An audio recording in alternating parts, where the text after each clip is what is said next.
Blunt instrument দ্বারা যদি আঘাতপ্রাপ্ত হয়, অর্থাৎ ভোঁতা কোনো বস্তু দ্বারা, সেটা হতে পারে লাঠি, এই ধরনের একটা লাঠি, লাঠি দ্বারা কি কোন একটা মানুষের পায়ে আঘাত করলো, লাঠি দ্বারা কোন একটা মানুষের কি পায়ে আঘাত করলো, তাহলে সেখানে আঘাতের ফলে কি সেখানে থেতলানো ব্যথা হবে।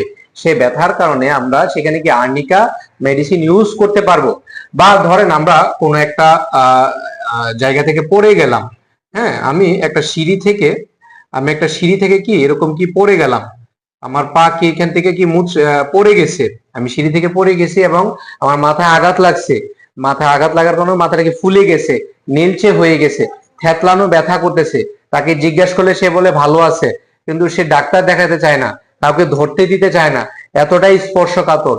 তখন আমরা যে কোনো ধরনের আঘাতপ্রাপ্ত ব্যথার কারণে আমরা কি দিতে পারি, আর্নিকা দিতে পারি।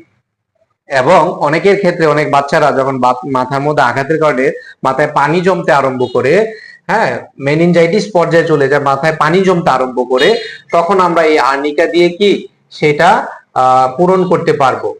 এছাড়া যেসব মানুষের আঘাত লাগার কারণে রক্ত শরীরের মধ্যে জমে গেছে বা আঘাতের কারণে মাথার মধ্যে রক্ত জমে গেছে, তো আর্নিকা সেগুলো শোষণ করে নিতে পারে, সেই ব্লাড গুলা সে শোষণ করে নিতে পারে। তাহলে এই কয়টা জিনিস যদি জানতে পারি, তাহলে সকল প্রকার বেসিক যে আঘাত যেটা নর্মালি লাগে আমরা, সেটা লাঠি পেটা দ্বারা হোক বা কেউ শাসন করার দ্বারা হোক, অনেক বাচ্চাদের দেখবেন খুব মারে লাঠি দিয়া, তার পিছনে কি একদম কালশিটে নীলচে দাগ পড়ে যায়, লাল রক্ত জমে যায়, তখন তাদেরকে আর্নিকা দিলে খুব ভালো রেজাল্ট পাবো। আচ্ছা, রুটা আমরা কখন দিব? রুটা কাজ করে হলো ফাইব্রাস টিস্যু, টেন্ডনস, হ্যাঁ, লিগামেন্টস, এগুলোর উপর খুব ভালো কাজ করে। ফাইব্রাস টিস্যু, টেন্ডনস, লিগামেন্ট, জয়েন্টস, খুব ভালো কাজ করে, খুবই ভালো কাজ করে এগুলোর উপর।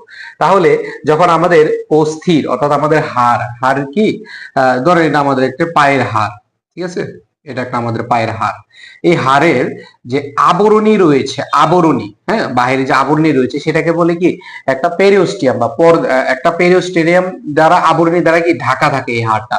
তাহলে ওই পেরিওস্টিয়াম যে আবৃত যে হাড়টা রয়েছে বা যে পর্দাটা রয়েছে, ওইটা খুব শক্ত থাকে এবং এটার মধ্যে আঘাত ফলে দেখা যায় আমাদের এখানে একটা থেতলানো ব্যথা হয়। তো এগুলো যখন আঘাতপ্রাপ্ত হবে তখন আমাদের মেডিসিন হবে কি রুটা। রুটা হাড় পর্যায়ে যখন ব্যথাটা চলে যায় তখন এটি রুটা। এবং আমাদের সাপোজ আমাদের পা কি টেন্ডন, অর্থাৎ একটা হাড় থেকে আরেকটা হাড় যে লাগানো থাকে, এখানে কিছু টেন্ডন থাকে, এই একটা হাড়, এই একটা হাড়, এখানে কি কিছু টেন্ডন থাকে, এই টেন্ডন যদি ছিঁড়ে যায়, আঘাতপ্রাপ্ত